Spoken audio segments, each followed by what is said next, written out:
بسم اللہ الرحمن الرحیم۔ السلام علیکم ورحمۃ اللہ وبرکاتہ۔ ناظرین، دفاع سنت سیریز میں ایک مرتبہ پھر ہم آپ کو خوش آمدید کہتے ہیں۔ آج کا جو ہمارا موضوع ہے وہ یہ ہے کہ کیا ایک نبی کے لیے اگر سورج رک سکتا ہے تو ایک صحابی جو کہ رسول اللہ صلی اللہ علیہ وآلہ وسلم کا امتی ہو اس کے لیے پلٹ کیوں نہیں سکتا؟ اس حوالے سے جو اشکالات ہیں اور جو اعتراضات ہیں ان کے بارے میں ہم شرعی رہنمائی لیں گے اور یہ جاننے کی کوشش کریں گے کہ یہ جو اعتراضات پیش کیے جاتے ہیں یا اشکالات پیش کیے جاتے ہیں اس سے عقلی اعتبار سے نقلی اعتبار سے کیا ہماری شریعت اسلامیہ متاثر ہوتی ہے یا نہیں، اور رسول اللہ صلی اللہ علیہ وسلم کی جو مبارک سنتیں ہیں وہ متاثر ہوتی ہیں یا نہیں۔ ہم چلتے ہیں شیخ صاحب کی جانب، جن کے ہم بہت مشکور و ممنون ہیں کہ وہ ہمارے لیے وقت نکالتے ہیں۔ شیخ صاحب کیسے مزاج ہیں آپ کے؟ الحمدللہ، اللہ کا شکر ہے۔ آپ کیسے ہیں؟ الحمدللہ، حیاک اللہ۔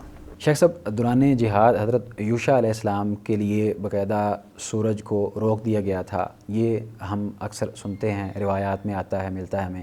جبکہ دوسری طرف جو روافضہ ہیں وہ یہ کہتے ہیں کہ جو حضرت علی رضی اللہ تعالیٰ عنہ کا واقعہ ہے، جب جہاد کے دوران یا رسول اللہ صلی اللہ علیہ وسلم نے باقاعدہ اپنی گردن مبارک، اپنا سر مبارک ان کی گود میں رکھا ہوا تھا، تو وہ سوئے ہوئے تھے اور ان کی عصر کی نماز رہ گئی حضرت علی رضی اللہ تعالیٰ عنہ کی، تو سورج دوبارہ لوٹایا گیا، واپس بلایا گیا، تو اس کے بعد انہوں نے اپنی عصر کی نماز ادا کی۔ تو یہ جو فضیلت بیان کی جاتی ہے، یہ حضرت علی رضی اللہ تعالیٰ عنہ کی فضیلت کے اوپر بعض جو لوگ ہیں ان کو اعتراض کیوں ہو سکتا ہے؟ یعنی ایک نبی کو اگر یہ فضیلت دی گئی ہے کہ ان کے لیے سورج روک دیا گیا ہے، تو ایک صحابی جو کہ رسول اللہ صلی اللہ علیہ وسلم کے امتی ہیں، خاص امتی ہیں، تو ان کو یہ فضیلت کیوں نہیں مل سکتی؟ اس بارے میں آپ کیا کہیں گے؟ الحمدللہ رب العالمین والصلاۃ والسلام علی اشرف الانبیاء والمرسلین نبینا محمد وعلی آلہ واصحابہ اجمعین، اما بعد۔ دیکھیے، پہلی بات تو یہ ہے کہ ہمیں کوئی اعتراض نہیں ہے، بلکہ یہ بہت بڑی بات ہے کہ اگر کسی صحابی کے لیے اتنا بڑا واقعہ نبی کریم علیہ السلام کی دعا سے اگر پیش آ سکتا ہے تو یہ صحابی کی فضیلت ہے۔ یقیناً ہم اس کو ماننے کو تیار ہیں اور ہم صحابہ کرام کو مانتے ہیں، ہم ان کے فضائل کے معترف ہیں اور ان کا اعتراف کرتے ہیں بلا تفریق۔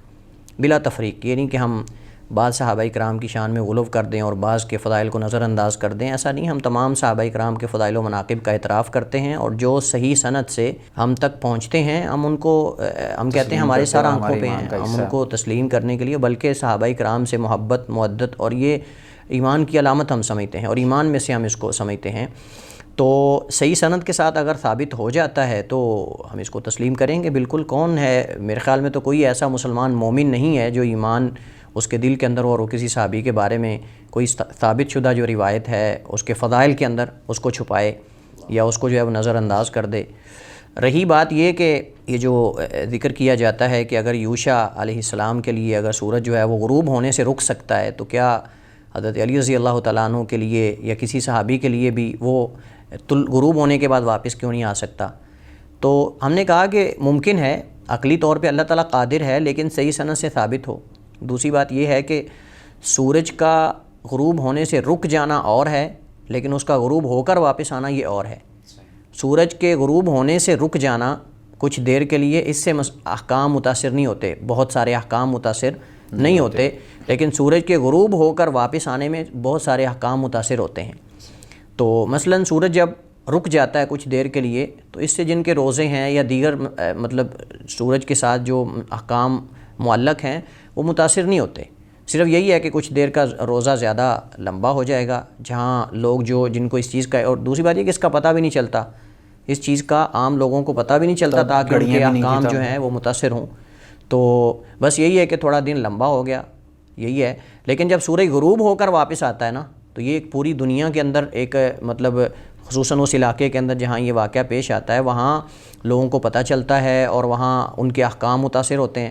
جو افطار کر چکے ہیں روزہ، کیا وہ دوبارہ پھر مطلب اس کو جتنی دیر تک وہ رہے گا، اور یہ تقریباً میرے خیال میں عصر سے لے کر جو ہے وہ مغرب تک یہ 1 گھنٹہ یا پونا گھنٹہ تو بنتا ہی ہے، تقریباً 1.5 گھنٹہ بھی بسا اوقات آپ مطلب بعض یعنی موسم کے اعتبار سے ہے تو یہ بہت زیادہ وقت ہے۔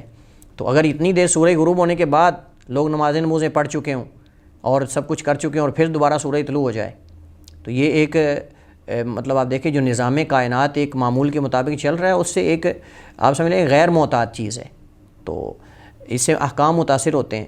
تو اس وجہ سے ہم کہتے ہیں کہ دونوں چیزوں میں فرق ہے کہ ایک اس کا غروب ہونے سے رک جانا، غروب نہ ہونا، اور دوسرا یہ ہے کہ اس کا غروب ہو کر دوبارہ طلوع ہونا، اس سے احکام بہت زیادہ متاثر ہوتے ہیں۔ شیخ صاحب قطع کلامی معاف، یہ جو یوشع علیہ السلام کا واقعہ ہے باقاعدہ، کیا یہ ثابت ہے احادیث سے، قرآن سے، یا یہ بھی ثابت نہیں، صرف قصہ ہی ہے؟ دیکھیے اس واقعے کی اصل جو ہے وہ صحیحین میں ہے، بخاری مسلم میں موجود ہے، اور وہاں نام ذکر نہیں، وہاں یہ کہ نبیوں میں سے ایک نبی نے جو ہے وہ غزوہ کیا، اور انہوں نے جو ہے وہ کچھ لوگوں کو منع کر دیا کہ فلاں بندہ بھی میرے ساتھ جہاد میں شامل نہ ہو، فلاں بھی شامل نہ ہو، فلاں کچھ شروط بتائیں، اور اس کے بعد جو ہے وہ جہاد کرنے لگے۔ عصر کی نماز کا وقت ہو گیا تو انہوں نے اللہ تعالیٰ سے دعا کی، اور انہوں نے جیسا کہ حدیث صحیح بخاری مسلم کے اندر الفاظ یہ ہیں کہ انہوں نے کہا کہ انکی مأمورۃ وانا مأمور اللہم احبسها علینا فحبست حتی فتح اللہ علی، کہ انہوں نے کہا کہ سورج کو مخاطب کر کے کہ تم بھی اللہ تعالیٰ کے حکم کے تابع اور میں بھی اللہ تعالیٰ کے حکم کے، جہاد اللہ کے حکم پہ کر رہے تھے۔ اور یہ واقعہ تب پیش آیا کہ جب وہ فلسطین کو فتح کرنے جا رہے تھے، فلسطین کو فتح کرنے جا رہے تھے، اور اس واقعے کی اصل قرآن کریم میں موجود ہے۔ فلسطین کو فتح کرنا یوشع علیہ السلام کا، موسیٰ علیہ السلام کی وفات کے بعد بنی اسرائیل کو لے کر جب وہ بستی قرآن کریم کے اندر ذکر ہے کہ تم اس بستی میں داخل ہو جاؤ، تو یہ واقعہ اصل تو قرآن کریم میں موجود ہے، تو صحیح ہیں بخاری مسلم کے اندر یہ تفصیل کے ساتھ واقعہ موجود، اور اس کی اصل موجود ہے اس کے اندر۔ تو انہوں نے سورج کو مخاطب کر کے کہا کہ تم اللہ تعالیٰ کے حکم کے مامور اور تابع ہو، اور میں بھی اللہ تعالیٰ کے حکم کے تابع ہوں۔ تو اللہ تعالیٰ سے دعا کی کہ اللہ اسے روک لو۔ اللہ تعالیٰ نے سورج کو غروب ہونے سے روک دیا، انہوں نے نماز پڑھی، اس کے بعد جہاد کیا۔ اب سوال یہ ہے کہ انہوں نے یہ دعا کیوں کی اور سورج کو اللہ تعالیٰ نے کیوں روکا؟ اس کی وجہ یہ تھی کہ مغرب اور عصر کے درمیان وقت بہت کم تھا، اور وہ فتح کرنا چاہتے تھے بستی کو۔ اگر سورج غروب ہو جاتا تو چونکہ ان کی شریعت میں ہفتے کی رات اور ہفتے کے دن جو ہے وہ جہاد یہ جائز نہیں تھا، اس وجہ سے وہ چاہتے تھے کہ سورج غروب ہونے سے پہلے جو ہے وہ اس بستی کو فتح کر لیں اور اس میں داخل ہو جائیں، فاتح بن کر داخل ہو جائیں۔ تو اللہ تعالیٰ نے ان کو سورج کو روک دیا اور ان کو اللہ تعالیٰ نے فتح دی۔ یہ واقعہ جو ہے یہ صحیح بخاری اور صحیح مسلم دونوں کے اندر موجود ہے، اور اختصار کے ساتھ یہ واقعہ نبی کے نام کے ساتھ، یہاں تو صرف نبی کا ذکر ہے کہ نبیوں میں سے ایک نبی کے لیے اللہ تعالیٰ نے سورج کو جو ہے وہ غروب ہونے سے پہلے روک دیا، لیکن اس نبی کے نام کا ذکر مسند احمد کے اندر موجود ہے۔ مسند احمد میں حضرت ابو ہریرہ رضی اللہ تعالیٰ عنہ سے روایت ہے، وہ نبی علیہ السلام سے بیان کرتے ہیں کہ اللہ کے نبی نے فرمایا ان الشمس لم تحبس علی بشر الا لیوشع، کہ سورج کسی انسان کے لیے اس کو نہیں روکا گیا سورج کو غروب ہونے سے سوائے یوشع علیہ السلام کے۔ کب؟ لیالی یسار الی بیت المقدس، ان دنوں میں یا ان راتوں میں جب وہ بیت المقدس کی طرف لشکر لے کر اس کو فتح کرنے کے لیے وہاں سے نکلے۔ یہ مسند احمد میں، اور اس کے اندر باقاعدہ یوشع علیہ السلام کا نام ذکر ہے، لیکن صحیح بخاری مسلم کے اندر بس فرق یہ ہے کہ اس کے اندر نام ذکر نہیں، بلکہ یہ ہے کہ نبیوں میں سے ایک نبی کے لیے اللہ تعالیٰ نے سورج کو روکا۔ تو اس سے پتہ چلتا ہے کہ یہ یوشع علیہ السلام تھے۔ اور دوسری بات یہ ہے کہ یہ صحیح سند کے ساتھ صحیح بخاری مسلم کے اندر موجود ہے، اور اختصار کے ساتھ مسند احمد میں ہے، جبکہ حضرت علی رضی اللہ تعالیٰ عنہ کی طرف جو واقعہ منسوب کیا جاتا ہے وہ صحیح سند کے ساتھ ثابت نہیں ہے، اور یہ دونوں میں فرق ہے۔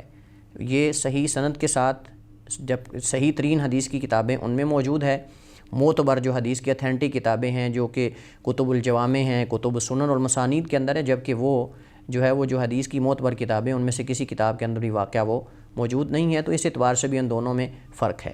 لیکن شیخ ایک سوال پھر یہ پیدا ہوتا ہے کہ اگر حضرت علی رضی اللہ تعالیٰ عنہ کے بارے میں جو واقعات بیان کیے جا رہے ہیں، یا آپ کہہ رہے ہیں کہ کم ہیں، حدیث کے اندر اگر روایتیں ہیں تو کم ہیں، تو جو بعض ایسے روافظ ہیں وہ یہ اعتراض کرتے ہیں کہ اس طرح تو پھر رسول اللہ صلی اللہ علیہ وسلم کی ذات اقدس نے جب چاند کے 2 ٹکڑے کیے تھے تو وہ بھی تو راویوں کی بہت کم تعداد ہے جنہوں نے وہ واقعہ بیان کیا ہے۔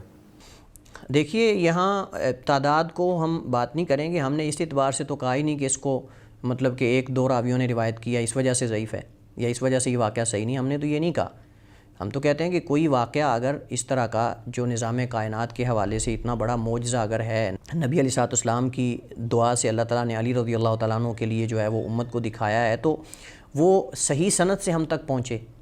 ہم یہ نہیں کہتے کہ اس کو اتنی زیادہ بڑی جماعت نے بیان کیا ہو، صحیح سند سے ہم تک تو پہنچے، لیکن کسی صحیح سند کے ساتھ وہ پہنچا ہی نہیں ہمارے تک۔ دوسری بات یہ ہے کہ اگر آپ یہ تقابل کریں گے نا کہ وہ جو شق قمر کا واقعہ، سورج کے چاند کے 2 ٹکڑے ہونے کا واقعہ، اس کو بھی تو چند صحابہ بیان کرتے ہیں، تو اس کو بھی چند صحابہ نے بیان کیا. ہم کہا وہ صحیح سند کے ساتھ ہے اور اس کی اصل قرآن کریم کے اندر موجود ہے.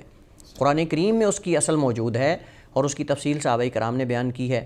اور اسی طرح یہ بھی ہے کہ وہ رات کو پیش آیا جب لوگ سوئے ہوتے ہیں. اور یہ واقعہ جو حضرت علی رضی اللہ تعالیٰ عنہ کے لیے سورج کا غروب ہونے کے بعد واپس آنا، یہ تو ایک جہاد کے اندر تھا، غزوہ خیبر کے اندر، یعنی خیبر کے میدان کے اندر یہ ہوا. اور اس میں تقریباً 1400 کے قریب صحابہ کرام بھی ساتھ اللہ کے نبی علیہ الصلوۃ والسلام کے تھے. اور عصر کا وقت تھا، جیسے کہ یعنی سورج غروب ہو چکا، مغرب کا وقت تھا، ابھی کوئی رات تو نہیں ہوئی تھی. تو اتنا بڑا واقعہ. اور پھر چاند کا نظر آنا یہ مشکل ہوتا ہے بنسبت سورج کے. سورج اس کا مطلب واپس آیا تو دوبارہ پھر روشنی ہوگی، دوبارہ پھر جو ہے وہ تپش اور وہ حرارت اور وہ ساری چیزیں کیا کسی نے محسوس نہیں کی.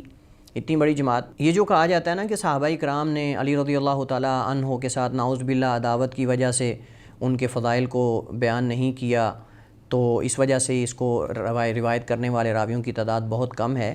تو ہم کہتے ہیں کہ دیکھیے علی رضی اللہ تعالیٰ عنہ کے اگر فضائل صحابہ نے چھپانے ہوتے تو ان کی جو وہ حدیث ہے، اللہ کے نبی نے فرمایا کہ میں صبح ایک ایسے شخص کو جھنڈا دوں گا، وہ بھی خیبر کا واقعہ ہی ہے کہ ایسے شخص کو جھنڈا دوں گا کہ جو اللہ اس کے رسول سے محبت کرتا ہے اور اللہ اس کے رسول اس سے محبت کرتے ہیں. اس سے بڑی فضیلت کیا ہو سکتی ہے؟ تو وہ اس کو چھپاتے ہیں نا، اس فضیلت کو چھپاتے ہیں صحابہ کرام. آپ اس کنڈیشن میں تھے بھی نہیں، آپ کی آنکھیں جو تھیں وہ بالکل وہ ساری تفصیل ذکر کی. یہ بھی معجزہ ہے اللہ کے نبی کا کہ نبی کائنات علیہ الصلوۃ والسلام نے آپ کی آنکھوں میں لعاب مبارک جو ہے وہ داخل کیا اور ان کی آنکھیں ٹھیک ہو گئیں. اور پھر اللہ کے نبی نے فرمایا کہ میں کل ایک ایسے شخص کو جھنڈا دینے والا ہوں فتح کا کہ جس کے ہاتھ پر اللہ فتح دے گا مسلمانوں کو. اور اس کی خوبی یہ ہے کہ وہ اللہ اس کے رسول سے محبت کرتا ہے اور اللہ اس کے رسول اس سے محبت کرتے ہیں. یہ بہت بڑی فضیلت ہے. یہ صحابہ نے بیان کی ہے تو اس کو چھپانے میں کیا ان کو منفعت حاصل ہو، فائدہ حاصل ہو رہا تھا. اور اسی طرح کہتے ہیں جی محدثین نے حضرت علی رضی اللہ تعالیٰ عنہ کے فضائل میں اس کو چھپا لیا، ظاہر نہیں کیا، بیان نہیں کیا. تو محدثین نے فضائل صحابہ پہ جو کتابیں لکھی، باقاعدہ حضرت علی کے فضائل پہ کتابیں لکھی. بے شک. جیسے امام نسائی ہیں اور کئی علماء نے فضائل صحابہ پہ کتابیں لکھی اور انہوں نے اس کے اندر ضعیف حدیثیں بھی درج کی ہیں. تو اگر یہ ضعیف بھی کم از کم ہوتی نا، صرف اس کا ضعف کم ہوتا تو اس کو بیان کرتے. انہوں نے باقی جب فضائل علی بیان کیے ہیں تو اس کو بیان، بلکہ یہ تو سب سے پہلے سر فہرست آنی چاہیے تھی، تو انہوں نے اس کو شامل نہیں کیا. اس کا مطلب یہ ہے کہ یہ صحیح سند کے ساتھ جو ہے وہ ثابت نہیں ہے، کہ یہ نہیں ہے کہ انہوں نے اس کو نعوذ باللہ حضرت علی رضی اللہ تعالیٰ عنہ کے ساتھ کسی خاص جو ہے وہ عصبیت کی وجہ سے یا کوئی اور کسی وجہ سے اس کو حذف کر دیا. ایسی بات نہیں ہے. بلکہ میں تو بعض جو علماء کرام کے اقوال فیس بک کے اوپر یا دیگر ایسے پلیٹ فارم کے اوپر جو نشر کیے جاتے ہیں ان میں سے ایک قول یہ پڑھ رہا تھا کہ دیگر صحابہ کرام کی نسبت حضرت علی رضی اللہ تعالیٰ عنہ کے جو فضائل و مناقب ہیں وہ سند کے اعتبار سے درست ترین جو سب سے زیادہ فضائل ہیں وہ ان کے ہیں جو بیان کیے جاتے ہیں. بالکل ایسے ہم کہتے ہیں. دوسری بات یہ ہے کہ ہم یہ کہیں گے کہ علی رضی اللہ تعالیٰ عنہ کے فضائل میں ان چیزوں کا سہارا تو تب لیا جائے نا کہ جب ان کے فضائل نہ ہوں یا کم ہوں. اللہ کے نبی صلی اللہ علیہ وسلم نے ان کو باقاعدہ سینکڑوں احادیث علی رضی اللہ تعالیٰ عنہ کی فضیلت میں صحیح ذخیرہ حدیث کے اندر موجود ہیں اور باقاعدہ اس پر علماء نے فضائل علی پر کتابیں لکھی ہیں اور اس کے اندر وہ احادیث کو جمع کیا ہے جن میں علی رضی اللہ عنہ کی فضیلت ثابت ہوتی ہے. تو مجھے بتائیے کہ ان ضعیف اور من گڑت واقعات کا سہارا لینے کی ضرورت کیا ہے؟ اس میں غلو اور مبالغہ کرنے کی. اور دوسرا یہ کہ وہ نبی کی زبان سے علی کے فضائل ہیں، نبی کی زبان سے اور صحیح سند کے ساتھ، نبی کی زبان سے علی کے فضائل صحیح سند سے ہم تک پہنچیں، بجائے اس کے کہ ہم وہ لوگوں کو بیان کریں اور ان پر بات کریں. ہم ایسے جیسے ہمارے پاس جو ہے وہ صحیح فضائل علی کے ہیں ہی نہیں کہ ہم ان من گڑت قسم کے واقعات جو ہیں وہ، اور وہ بھی جو اسلام پر تنقید کا ذریعہ اور سبب بنے. اسلام کے خلاف لوگ اس طرح کے ایشوز اٹھاتے ہیں، ان کے لیے دروازہ کھولتے ہیں. وہ دیکھیے کہ یہ ایسے کیسے ہو گیا، غروب ہونے کے بعد واپس کیسے آ گیا. تو دیکھیے اس وقت پھر ہم یہی کہیں گے کہ بھئی دیکھیں اس طرح کے واقعات ثابت ہی نہیں ہیں. تو ہمیں کم از کم یہ سوچنا چاہیے. بلکہ امام ابن القیم رحمہ اللہ تعالیٰ نے المنار المنیف کے اندر یہ ذکر کیا. وہ کہتے ہیں کہ موضوع من گڑت حدیث جو ہے اس کو پہچاننے کا ایک طریقہ یہ بھی ہے کہ وہ ایسے طریق سے ہم تک پہنچے کہ وہ صحیح بھی نہ ہو، اور دوسرا یہ ہے کہ اس کو اتنا بڑا واقعہ ہو کہ جو سب کے سامنے ہوا ہو اور اس کا تعلق بھی ایک بڑے اہم حادثے کے ساتھ ہو اور اس کو بیان کرنے والا بھی صرف ایک ہو. یہ کیسے ہو سکتا ہے؟ یعنی ایک وہ ضعیف سند کے ساتھ ہم تک پہنچے اور دوسرا یہ ہے کہ اس کو ایک پوری جماعت نے دیکھا ہو لیکن کسی نے بیان نہ کیا ہو اور چھپا لیا ہو. یہ کیسے ہو سکتا ہے؟ تو یہ بھی اس کے من گڑت ہونے کی دلائل میں سے انہوں نے ایک دلیل جو ہے وہ ذکر کی ہے. بہت شکریہ شیخ. اللہ تعالیٰ آپ کے علم میں مزید برکت نازل فرمائے. انشاءاللہ ہم آپ سے مزید وقت لیتے رہیں گے. ناظرین کرام، یہ تھا ہمارا آج کا پروگرام. جس کے اندر شیخ صاحب نے واضح کیا کہ یہ جو واقعات بیان کیے جاتے ہیں اور مبالغہ آرائی کی جاتی ہے اور ان کو باقاعدہ انبیاء کرام کے ساتھ جوڑ کے ان کے ساتھ ان کا موازنہ کیا جاتا ہے، یہ انداز درست نہیں ہے۔ ہمارے پاس جو ان کے صحیح اور مستند باقاعدہ واقعات موجود ہیں، ان کے فضائل کے ان کو بیان کیا جائے۔ اس طرح کے جو ایسے عقلی اعتبار سے غلط نظریات ہیں وہ عوام کے اندر اس طرح نہ پھیلائے جائیں۔ اس حوالے سے اگر آپ کا کسی قسم کا کوئی سوال ہو تو وہ آپ ہم سے کر سکتے ہیں۔ تب تک کے لیے آپ ہمیں دیجیے اجازت۔ اللہ حافظ۔